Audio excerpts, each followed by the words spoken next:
So student आपने copy कर लिया होगा यहाँ तक नॉन स्टैक्योमेट्रिक डिफेक्ट में। हम लोग स्टैक्योमेट्रिक डिफेक्ट भी बता दिए। नॉन स्टैक्यू में ये इंपॉर्टेंट क्वेश्चन बनता है, ठीक है, इसको भी ध्यान रखेंगे। शॉर्टकट तरीका भी बता दिए। अब चाहो तो इसको आप बेसिक मेथड से बना सकते हो। बेसिक मेथड से कैसे बनाओगे? बेसिक मेथड से बता चुके हैं ना, बेसिक मेथड से बता दिए थे। बट जनरली हम लोग नीट और जेईई में अगर ये क्वेश्चन आता है तो इस तरह से ज़्यादा बेटर रहेगा सॉल्व करना, ठीक है। आगे बढ़े। अब नॉन स्टैक्योमेट्रिक डिफेक्ट में बेसिकली कितने टाइप के डिफेक्ट होते हैं? बेसिकली आपका 2 टाइप के डिफेक्ट होंगे। कौन कौन से डिफेक्ट होंगे बोलिए? एक होगा मेटल एक्सेस डिफेक्ट और एक होगा metal deficient defect. Metal excess defect कितने तरीके से हो सकता है बताओ?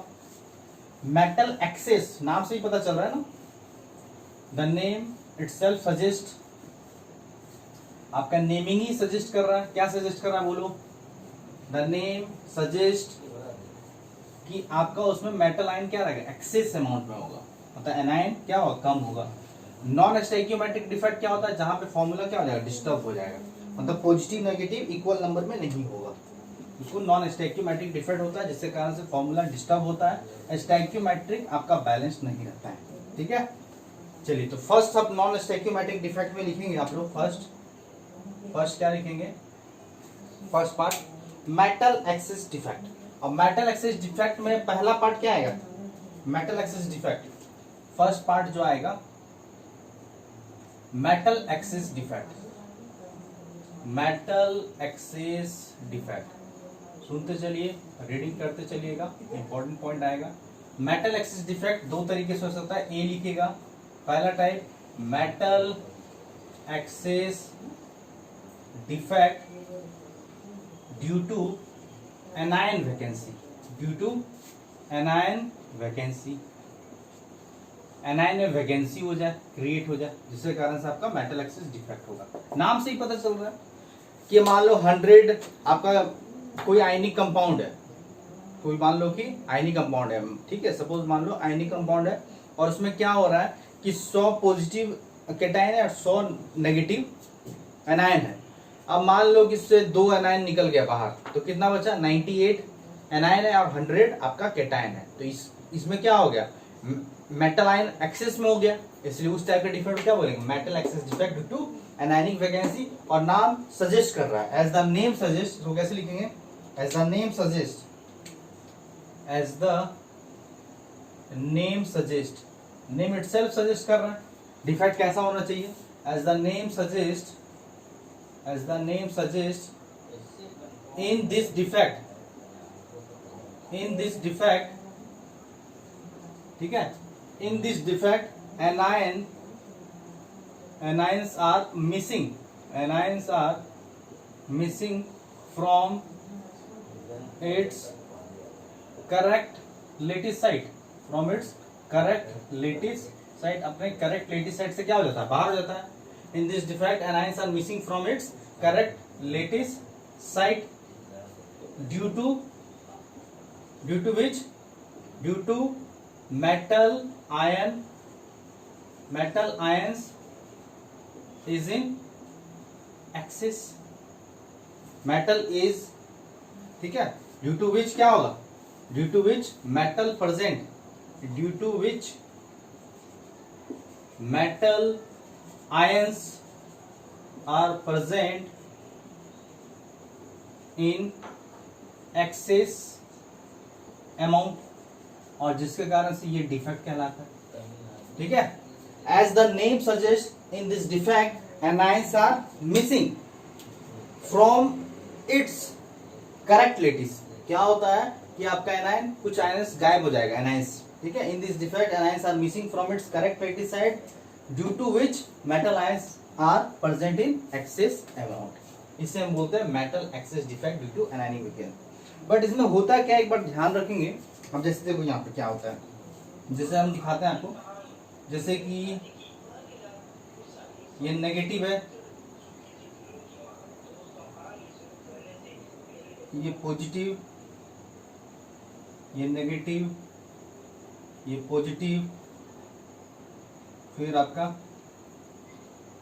पॉजिटिव नेगेटिव पॉजिटिव नेगेटिव, फिर यहाँ पे negative positive, negative, negative, positive, ठीक है, positive, negative, positive and negative.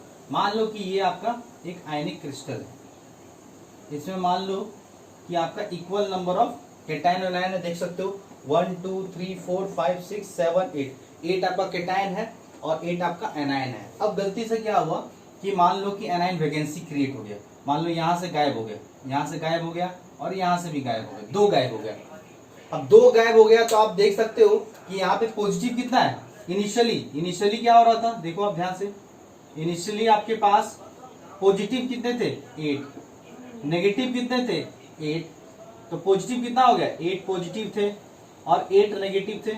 जैसे ही आपका एनायन वैकेंसी हुआ, जैसे ही आपका डिफेक्ट आया, आफ्टर दिस डिफेक्ट, इस डिफेक्ट आने के बाद क्या होगा, आफ्टर दिस डिफेक्ट होने के बाद क्या हुआ कि आपका 2 एनायन मिसिंग हो गया। अब बताओ पॉजिटिव कितना है 8, अभी भी 8 पॉजिटिव है और नेगेटिव कितना हो गया, नेगेटिव हो गया आपका, देख लो एनायन कितना हो गया 6, तो चार्ज कितना हो गया 6 नेगेटिव, तो इलेक्ट्रिकल न्यूट्रलिटी हुआ क्या, फॉर्मूला तो डिस्टर्ब हो गया बट नॉन स्टैकियोमेट्रिक कंपाउंड तो हो गया, बट इलेक्ट्रिकल न्यूट्रलिटी हुआ क्या, तो इलेक्ट्रिकल न्यूट्रलिटी को बैलेंस करने के लिए 2 एनायन गायब हुआ है तो 2 नेगेटिव चार्ज बाहर से, 2 इलेक्ट्रॉन चार्ज आपका बाहर से सेट हो जाएगा, यहाँ पे ट्रैप हो जाएगा, ठीक है, बाहर से 2 इलेक्ट्रॉन, यहाँ पे 2 इलेक्ट्रॉन, यहाँ पे 2 इलेक्ट्रॉन आपका कहीं पे ट्रैप हो जाएगा इनसाइड द क्रिस्टल। आपका अगर 2 एनायन गायब हुआ है तो 2 इलेक्ट्रॉन ट्रैप हो जाएगा, 3 एनायन अगर वैकेंसी हुआ है तो 3 बाहर से इलेक्ट्रॉन ट्रैप हो जाएगा, 4 अगर एनायन वैकेंसी हुआ है तो 4 इलेक्ट्रॉन आके इस क्रिस्टल में ट्रैप हो जाएगा। क्यों ट्रैप हो जाएगा, due to maintain the electrical neutrality, to balance the electrical neutrality. अगर इलेक्ट्रिकल न्यूट्रलिटी बैलेंस नहीं होगा तो सॉलिड आपका क्या हो जाएगा, अनस्टेबल हो जाएगा। आया समझ में, तो यहाँ पे लिखेंगे to balance the electrical neutrality, to balance the electrical neutrality, to balance the electrical neutrality, equal number of electron are trapped inside the crystal, equal number का मतलब क्या हुआ, as anions, as number of anion are missing, जितना आपका anion missing हुआ है उतना ही same number of electron क्या हो जाएगा, ट्रैप हो जाएगा। अब इस इलेक्ट्रॉन ट्रैप होने के कारण, ये इलेक्ट्रॉन क्या अनपेयर्ड है, इस अनपेयर्ड इलेक्ट्रॉन ट्रैप होने के कारण रिस्पॉन्सिबल होगा किसके लिए, कलर के लिए, ठीक है, इस क्रिस्टल के कलर के लिए रिस्पॉन्सिबल होगा। This electron are responsible for colour, और इसी इलेक्ट्रॉन ट्रैप होने के कारण इसको क्या बोलते हैं, एफ सेंटर भी बोलते हैं, एफ सेंटर। इन जर्मन वर्ड में ध्यान रखिएगा, इन सब सारा एनसीईआरटी बुक में लिखा हुआ है, इन जर्मन वर्ड में एफ को हम लोग फार्वजेंडर बोलते हैं, जर्मन वर्ड में फा बोलते हैं। फा मतलब क्या होता है, कलर, क्या होता है, कलर। ध्यान दीजिएगा आप लोग, ये सब सारा बुक में लिखा हुआ है। इन जर्मन वर्ड में इसको क्या बोलते हैं, फार्वजेंडर बोलते हैं, ठीक है। अब ध्यान से नोट कर लो, पहला नोट करते चलिए, कर लिए नोट, आगे बढ़े, बोलिए यहां तक समझ में आया, ये इंक डाल लेते हैं।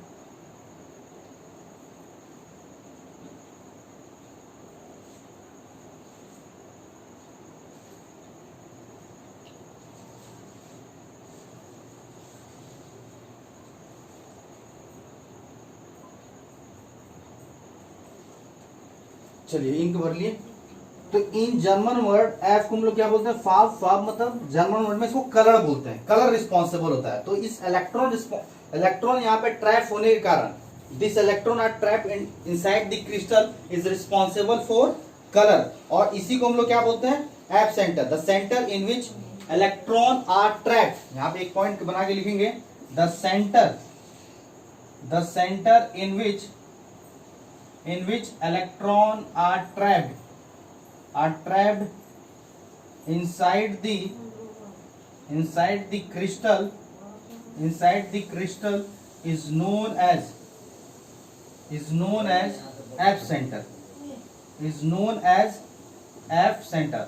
और ये F सेंटर अगर मान लो कि नंबर ऑफ इलेक्ट्रॉन जितना ज्यादा आपका ट्रैप होगा inside the crystal, intensity of colour बढ़ जाएगा.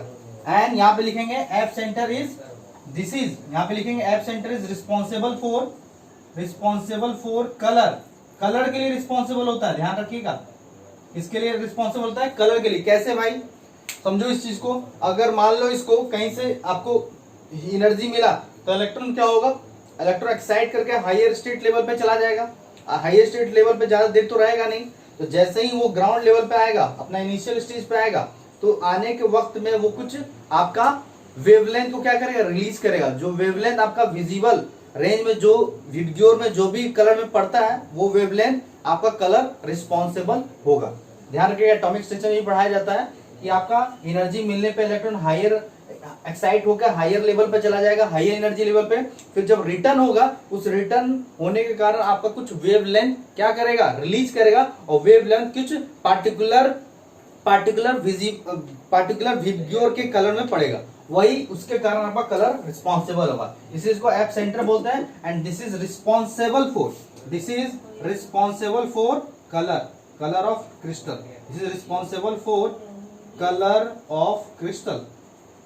ऑफ क्रिस्टल के लिए रिस्पॉन्सिबल होगा. And the centre in which electron are trapped inside the crystal is known as F centre. और ये भी याद रखिएगा, greater the number of F centre, ठीक है, more will be the intensity of colour.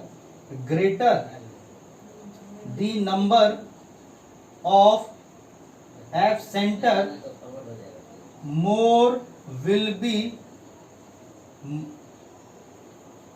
more intensity of color of crystal. Crystal के colour का intensity बढ़ जाएगा. जितना ज्यादा ट्रैप होगा, जितना ज्यादा एफ सेंटर बनेगा, उतना ज्यादा आपका इंटेंसिटी बढ़ जाएगा. ध्यान रखिएगा. क्लियर है यहाँ तक? बोलिए, यहाँ पे नोट कर लीजिए ध्यान से.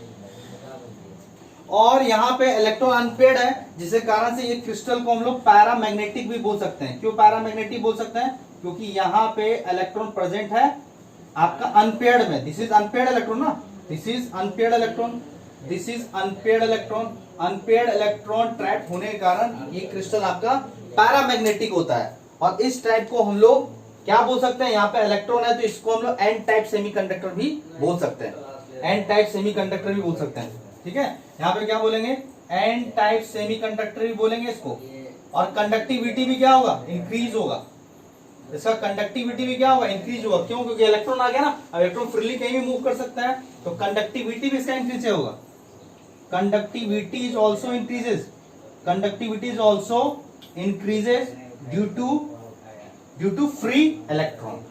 आया समझ में? इतना सारा पॉइंट है. Metal excess defect due to anion vacancy. Metal excess defect पहला टाइप कैसे हो सकता है, due to anion vacancy. Anion vacancy होने पे क्या होगा कि यहाँ पे आपका इलेक्ट्रिकल न्यूट्रलिटी बैलेंस नहीं होगा. तो to balance the electrical neutrality, equal number of electron are trapped inside the crystal as the number of ions are missing. जितना नंबर ऑफ आयन मिसिंग होगा, उतना ही इलेक्ट्रॉन आपका बाहर से आके ट्रैप हो जाएगा. और ये जो इलेक्ट्रॉन है, इसी को हम लोग एफ सेंटर बोलते हैं. इन जर्मन वर्ड इसी एफ को हम लोग फार्म बोलते हैं. This is called colour. फार्म मतलब कलर होता है, इसलिए इसको हम एफ सेंटर के नाम से भी जानते हैं. जितना ज्यादा आपका एफ सेंटर होगा, इंटेंसिटी ऑफ कलर आपका उतना ज्यादा होगा. ध्यान रखिएगा, वही लिखे हैं, the centre in which electron are trapped inside the crystal is known as F centre. Greater the number of F centre, more intensity of colour of crystal. ठीक है. Conductivity is also increases. लिख लेना, conductivity is also increases. Why? Because of free electron present in the crystal. और इसको paramagnetic nature का होगा, क्योंकि यहाँ पे अनपेयर्ड इलेक्ट्रॉन ट्रैप हो रहा है. आया समझ में? दूसरी बात, कलर अगर ऐसा होता है तो कलर में क्या क्या याद रखें. जो एनसीईआरटी में लिखा हुआ ना, उसको कम से कम याद रखेंगे. तो लिखेंगे, excess of sodium ion in NaCl crystal is responsible for yellow colour. अगर NaCl में सोडियम का एक्सेस अमाउंट प्रेजेंट है, तो वहां पे कौन सा कलर दिखाएगा, shows yellow colour, excess of lithium in LiCl, lithium chloride में अगर लिथियम का अमाउंट ज्यादा हो गया तो उसका कौन सा कलर दिखाएगा, पिंक, और excess of potassium in KCl shows violet colour. ये 3 पॉइंट याद रखेंगे जो कि एनसीईआरटी के लिए काफी इंपॉर्टेंट है। तो यहाँ पे ये भी पॉइंट बता देते हैं, आगे बढ़े, चलिए नोट करते चलेंगे और दो पॉइंट ध्यान रखेंगे। जैसे कि देख लो यहाँ पे सबसे पहला पॉइंट लिखेंगे आप लोग क्या कि एक्सेस ऑफ, ये काफी इंपॉर्टेंट पॉइंट है, इससे क्वेश्चन पूछ लेता है, excess of sodium in NaCl shows which colour, shows yellow colour, ध्यान रखिएगा येलो कलर दिखाएगा, yellow colour. Excess of lithium in LiCl crystal shows which colour, pink colour show करेगा। एंड एक्सेस ऑफ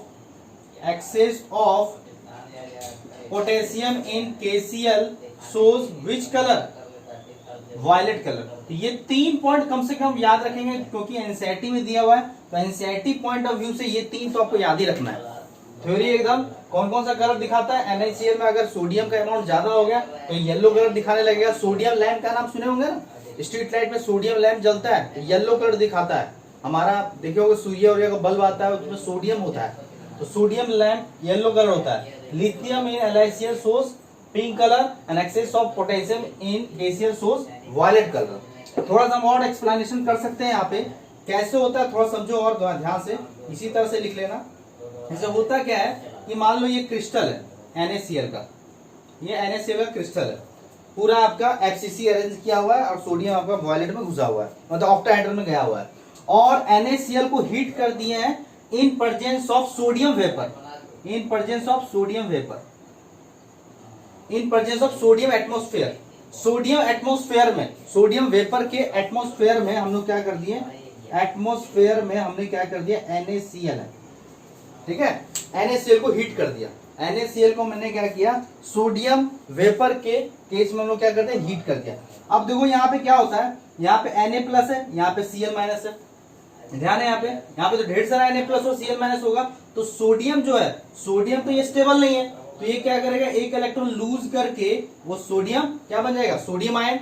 अब ये sodium ion और Cl- मिलके, ठीक है, सोडियम आयन और Cl- बाहर निकल जाएगा क्योंकि एनायन वैकेंसी होगा ना, तो Cl- जब बाहर निकलेगा तो सोडियम वेपर में तो ढेर सारा सोडियम आयन है, तो ये सोडियम आयन और Cl- मिलकर क्या बना लेगा, NaCl। तो यहाँ पे वैकेंसी हो जाएगा, यहाँ पे जैसे दिखाते हैं आपको, जैसे यहाँ पे Na+ है, Cl- है, Na+ है, Cl- है, इसी तरह से Cl- Na+, Cl- Na+, in same way Na+, Cl- Na+ और Cl-, इस तरह से। मान लो कि यहां से आपका गायब हो गया, यहां से ये आपका निकल गया, यहाँ पे आपका गैप आ गया, ये Cl- मिलकर क्या बना लिया, NaCl। अब यहाँ पे आ गया, मान लो एक और निकल गया, तो यहाँ से बहुत सारा सोडियम है, अब Na+ यहाँ पे लूज किया, बना कैसे, सोडियम से Na+ बन गया और Cl- बना लिया, सॉरी इलेक्ट्रॉन लूज करके आपका Na+ बना लिया, ढेर सारा सोडियम है, सोडियम वेपर में ढेर सारा है, तो यहाँ से मान लो निकल गया, यहां से निकल गया और यहां से बना लिया आपका NaCl। अब ये 2 इलेक्ट्रॉन, ये तो आपका बैलेंस नहीं है, इलेक्ट्रिकल न्यूट्रलिटी बैलेंस नहीं है, तो यहां पे जाके ये इलेक्ट्रॉन क्या हो जाएगा, ट्रैप हो जाएगा, यहाँ पे इलेक्ट्रॉन ये जाके आपका ट्रैप हो जाएगा।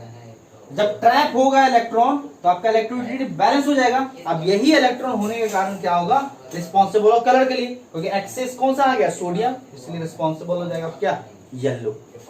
तो when NaCl is heated in presence of sodium vapor atmosphere, then the some of the chloride ions are missing from the crystal and make a and combine with a sodium ion and to maintain the electrical neutrality, unpaired electron are trapped into the anion vacancy। ध्यान रखिएगा, आया समझ में, clear हुआ, anion vacancy में जाकर trap हो जाता है। क्लियर यहां तक, क्लियर। ये तो metal excess defect due to anionic vacancy हो गया, इतना सारा पॉइंट आपको ध्यान होना चाहिए। क्लियर, आगे बढ़े। अब दूसरा मेटल एक्सेस डिफेक्ट कैसे हो सकता है, आगे बढ़े, इसको नोट कर लीजिए, इसको नोट कर लीजिए इस तरीके से।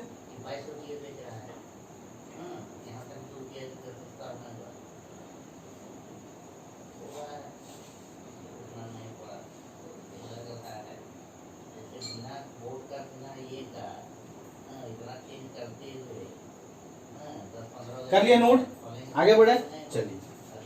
अब देखो एक और तरीके से आपका मेटल एक्सेस हो सकता है। कैसे मेटल एक्सेस डिफेक्ट कैसे हो सकता है? Due to addition of interstitial cation. अगर इंटरस्टेशियल में केटाइन ऐड हो जाए, इंटरस्टेशियल साइट्स में क्या हो जाए, केटाइन ऐड हो जाए, तो यहाँ पे हम लोग क्या लिख लेंगे कि मेटल एक्सेस डिफेक्ट कैसे हो जाए? Due to addition of interstitial cation, due to addition of interstitial cation, due to addition of interstitial cation. अगर इंटरस्टेशियल साइट्स में केटाइन आके ऐड हो जाए, उससे भी क्या हो जाएगा? अगर मान लो कि 100 नेगेटिव है और 100 केटाइन है, 100 एनाइन है, और आके दो और केटाइन आपका इंटरस्टेशियल साइट्स में आ गया बाहर से, तो आपका 102 केटाइन हो जाएगा, 100 आपका एनाइन होगा। तो उस केस में भी मेटल एक्सेस डिफेक्ट हो सकता है। और वहां पे इलेक्ट्रिकल न्यूट्रलिटी बैलेंस करने के लिए फिर से इलेक्ट्रॉन भी ट्रैप हो जाता है इंटरस्टेशियल साइट्स में, ध्यान रखिएगा। तो जितना आपका इंटरस्टेशियल साइट्स में केटाइन लोड होगा, उतना ही सेम नंबर का आपका नंबर ऑफ इलेक्ट्रॉन ट्रैप हो जाएगा। जैसे हम यहाँ पे लिखते हैं इन दिस डिफेक्ट क्या होता है? In this defect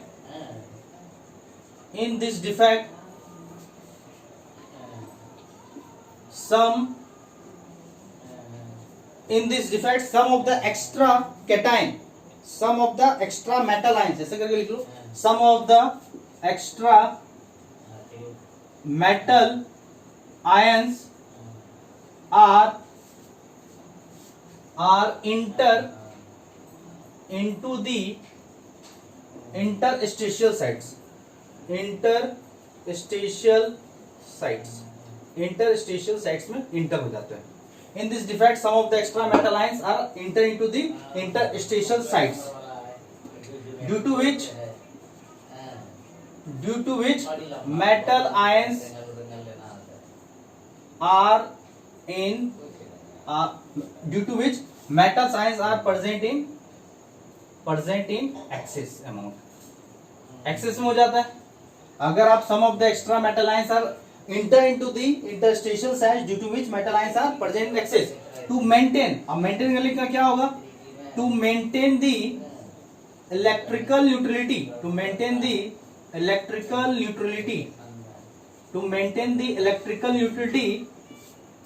same number of electron trapped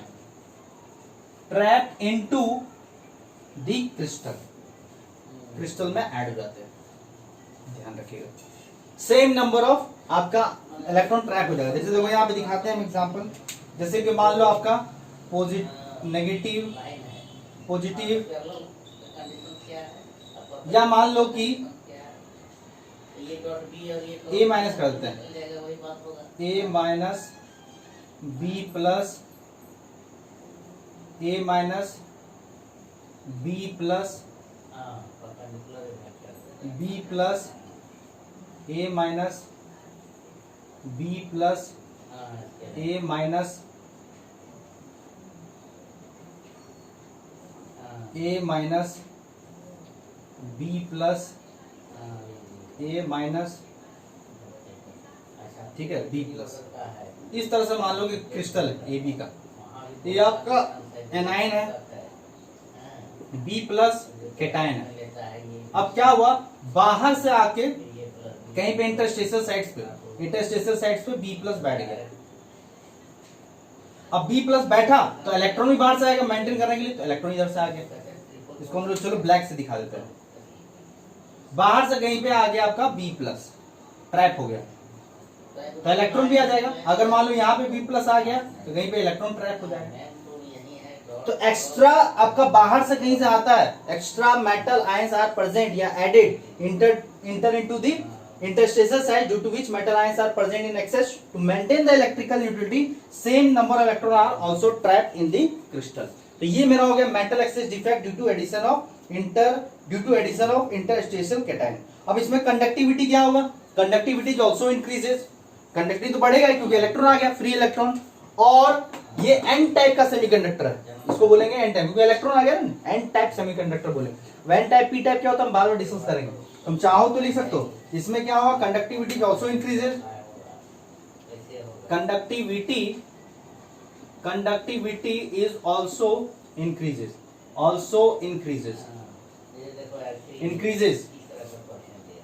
due to n type semiconductor. Due to n type of semiconductor होने के कारण ये आपका कंडक्टिविटी बढ़ जाएगा। क्यों? क्योंकि फ्री इलेक्ट्रॉन प्रेजेंट है यहाँ पे, ध्यान रखिएगा।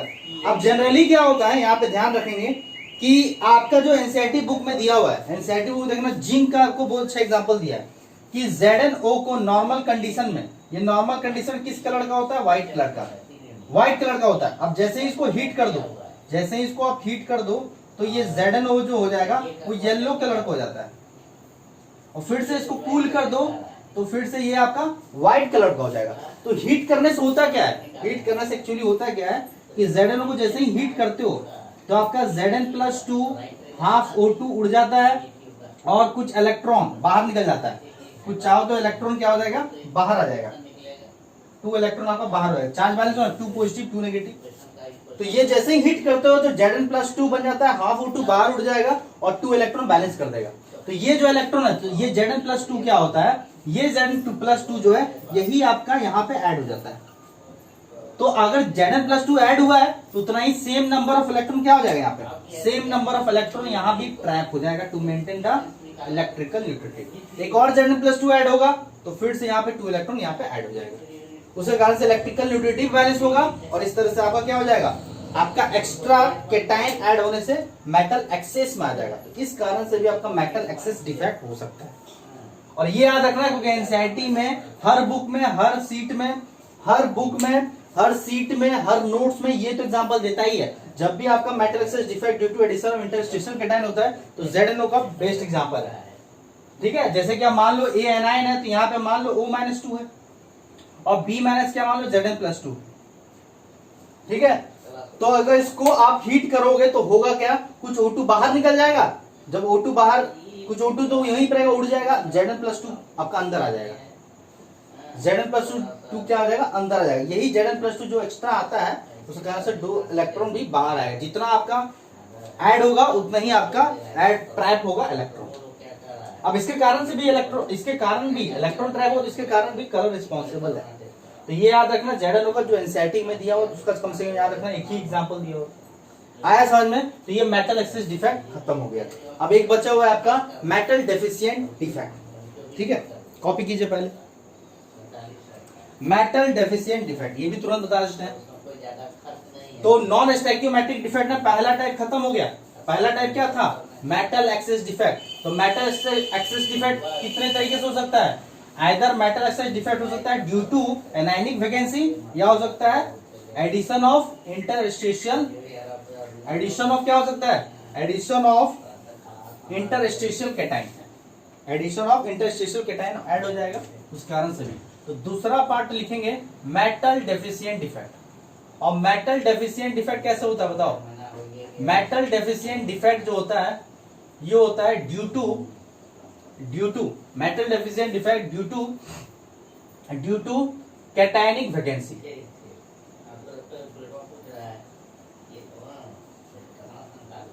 Metal excess defect due to cationic vacancy. आपका 100 पॉजिटिव है, 100 कैटायन है, 100 एनायन है और 2 कैटायन निकल गया बाहर।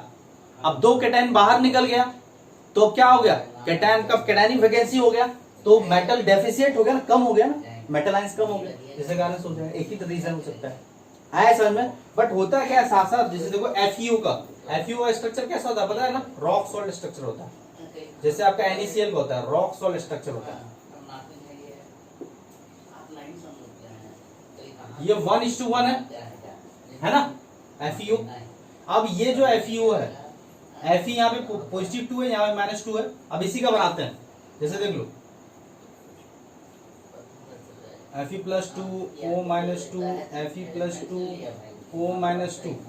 अब इसी तरह से O-2 Fe+2, ठीक है, इसी तरह से O-2 Fe+2 Fe+2 O-2 Fe+2 O-2, ठीक है। इससे यहाँ भी कर देते हैं O-2 Fe+2, यहाँ पे O-2 और Fe+2। इस तरह से हो गया। सपोज मान लो FeO का रॉक सॉल्ट स्ट्रक्चर है, ऑक्सीजन कहाँ पे जाएगा, ऑक्सीजन आपका जाएगा FCC अरेंजमेंट। FCC कहाँ होता है, कॉर्नर और फेस सेंटर पे। तो टोटल कितना बनेगा ये 4। और आपका Fe+2 कहाँ जाएगा, ऑक्टाहेड्रल वॉइड में। ऑक्टाहेड्रल वॉइड कहाँ होता है, बॉडी सेंटर पे और एज सेंटर पे। ये भी कितना आएगा 4, निकाल के देख सकते हो। तो 4:4 Z4 निकलेगा। ठीक है, तो यहाँ पे क्या होता है ध्यान से समझो। यहाँ पे अगर मान लो कि FeO का रॉक सॉल्ट स्ट्रक्चर है, FeO का जब ये रॉक सॉल्ट स्ट्रक्चर है तो यहाँ पे कुछ केटाइन क्या हो जाएगा, वैकेंसी हो जाएगा। अब जब केटाइन वैकेंसी हो जाएगा तो इलेक्ट्रिकल न्यूट्रलिटी तो बैलेंस नहीं रहेगा, फॉर्मूला तो डिस्टर्ब हो ही जाएगा। फॉर्मूला तो यहाँ पे क्या हो जाएगा, डिस्टर्ब हो जाएगा। जब फॉर्मूला डिस्टर्ब हो जाएगा तो फॉर्मूला डिस्टर्ब मेंटेन करने, फॉर्मूला तो डिस्टर्ब ही होगा, नॉन स्टैक्योमेट्रिक कंपाउंड बनेगा। यहाँ पे नॉन स्टैक्योमेट्रिक कंपाउंड बनेगा। अब यहाँ पे क्या होता है, जैसे कि मान लो कि 3 Fe+2 गायब हो गया, 3 Fe2 समझा रहे हैं, 3 Fe2 यहां से गायब हो गया, 3 Fe2 गायब हो गया। अब 3 Fe2 अगर गायब हो गया +2 तो कितना पॉजिटिव चार्ज चला गया, 6 पॉजिटिव चार्ज आपका, 6 पॉजिटिव चार्ज, 6 पॉजिटिव यूनिट आपका गायब हो गया। गायब हो गया ना, पहले तो ये सेम था, पहले कितना था 1 2 3 4 और 5 6, मतलब 6 2 जा, क्योंकि एक पॉजिटिव, अगर 6 Fe+2 है तो कितना पॉजिटिव चार्ज हुआ, 12 पॉजिटिव चार्ज हुआ, 12 यूनिट। और 3 गायब हो गया, 3 आपका क्या हो गया, गायब हो गया, 6 हो गया ना, 1 2 3 4 5 6 7 8 है ना, 8 है तो 8 2 जा 16 यूनिट पॉजिटिव चार्ज है। अब यहाँ पे 3 गायब हो गया, 3 गायब, इतना मिसिंग हो गया, इतना आपका मिसिंग हो गया। और आपका नेगेटिव चार्ज कितना था, 8 था, 8O-2, मतलब कितना नेगेटिव चार्ज है, -8 यूनिट नेगेटिव चार्ज है। सॉरी 8 2 जा 16 नेगेटिव चार्ज है। तो इलेक्ट्रिकल न्यूट्रलिटी बैलेंस है इनिशियली। जैसे ही आपका ये मिसिंग हुआ, जैसे ये मिसिंग हुआ तो 6 यूनिट पॉजिटिव चला गया। अब इसको बैलेंस करने के लिए, इसको बैलेंस करने के लिए यहां पे क्या होगा कि 2 Fe+3 हाइयर पॉजिटिव चार्ज वाला, हाइयर पॉजिटिव चार्ज वाला ऐड हो जाएगा। तो अब बताओ कितना ऐड हुआ, बताओ, इसको ऐड कर देना है, एडिशन कर देना है। तो ऐड कितना, 2 3 जा 6 यूनिट पॉजिटिव। तो हटा था आपका 6 यूनिट पॉजिटिव चार्ज, ऐड भी हो रहा है 6 यूनिट पॉजिटिव चार्ज, मतलब कि इलेक्ट्रिकल न्यूट्रलिटी बैलेंस है। बट 3 Fe हटा तो 2 Fe आया। यहाँ पे एक Fe+2 वाला हटा, ऐड क्या हुआ, फेरिक ऐड हुआ, Fe+3 वाला ऐड हुआ, मतलब यहाँ ऐड हो गया। मान लो Fe+3 ऐड कर देते हैं, ब्लू कलर से लिख देते हैं। यहाँ पे आपका Fe+3 दो जगह ऐड हो गया, यहाँ पे और यहाँ ऐड हो गया। तो अभी भी तो एक वैकेंसी है, ये वैकेंसी है ना यहाँ पे। तो यहाँ पे टोटल 8 आयरन था, 8 आयरन में आपका 3 आयरन चला गया, तो कितना बचा, 5 आयरन। अब ऐड कितना हुआ, ऐड हुआ आपका 2 Fe, तो बचा कितना, 7 आयरन। मतलब अभी कितना वैकेंसी हो गया, एक वैकेंसी हो गया, एक कैटायनिक वैकेंसी हो गया। आया समझ में। अगर 6 Fe+2 6 Fe+2 अगर हटता तो कितना Fe+3 आता, 3 आता, क्योंकि 6 2 जा कितना होता है 12। तो अब ऐड कितना होता है 4 Fe+3, तो 4 3 जा 12, तो कितना वैकेंसी हो जाता, 2 हो जाता। आ रहा है समझ में। 8 में 6 हट गया तो 4 ऐड हुआ, क्योंकि आपका अगर 6 हटाते हो तो 6 2 जा 12, 12 हट गया। बैलेंस करने के लिए कितना डालोगे Fe+3, 4, तो 4 3 जा 12, तो कितना मिसिंग हुआ, कितना वैकेंसी हो जाएगा, 2 वैकेंसी हो जाएगा। आया समझ में, क्लियर हुआ। तो यहाँ पे आप देख सकते हो सिंपल तरीके से कि यहाँ पे मेटल डिफिशिएंट डिफेक्ट कैसे होता है, ड्यू टू कैटायन वैकेंसी है। इसको लिखेंगे नहीं, लैंग्वेज समझा दे रहा है आपको फिगर बना के कि जैसे ही कैटायन वैकेंसी होगा तो आपका इलेक्ट्रिकल न्यूट्रलिटी डिस्टर्ब हो जाएगा। उसको बैलेंस करने के लिए हाइयर पॉजिटिव चार्ज वाला मेटल आयन क्या हो जाएगा, ऐड हो जाएगा, हाइयर पॉजिटिव चार्ज वाला ऐड हो जाएगा। अब जैसे कि 2 Fe+2 वाला हटा तो Fe+3 ऐड होगा। अगर 3 Fe+2 अगर रिमूव हुआ तो कितना यूनिट पॉजिटिव चार्ज रिमूव हो गया, +6, तो ऐड कितना होगा, +6 ही, तो कितना Fe+3 ऐड होगा, 2, तो वैकेंसी कितना हो गया, 1। अगर 6 हटाओगे तो 4 ऐड कर रहा हो तो 2 वैकेंसी हो जाएगा।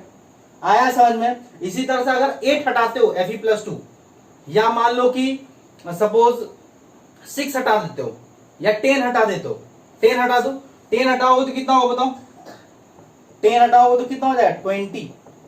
तो इधर कितना आपको देना होगा बोलो, यहाँ पे आपका 8Fe+2 है, 8Fe+2 हुआ तो मतलब 16। तो यहाँ पे कितना देना होगा आपको ऐड करने के लिए? अगर Fe+4 वाला है तो इसको 4 ऐड करना होगा। ऐसे होता नहीं है ये चीज, देखा जाए टेक्निकली तो ऐसा होता नहीं है। Fe+3 होता है, फेरस होता है या फेरिक होता है। तो इस तरह से आपका मेटल डिफिशिएंट डिफेक्ट हो सकता है due to cationic vacancy. I hope कि आपको समझ में आ रहा होगा। जिसके कारण से क्या होगा, फॉर्मूला डिस्टर्ब हो जाएगा। तो फॉर्मूला अब क्या FeO रहेगा क्या? अब ये आफ्टर द डिफेक्ट क्या ये फॉर्मूला आफ्टर डिफेक्ट क्या ये फॉर्मूला FeO ही रहेगा क्या? नहीं। अब क्या होगा, अब इस क्रिस्टल में देखो कि आपका Fe+2 भी आ गया और Fe+3 भी आ गया। तो जिसका कारण से फॉर्मूला आपका आइदर आपका Fe093O हो सकता है या Fe0.998O हो सकता है या Fe0.95O हो सकता है। तो इसी को बोलते हैं नॉन स्टैक्योमेट्रिक कंपाउंड। क्लियर?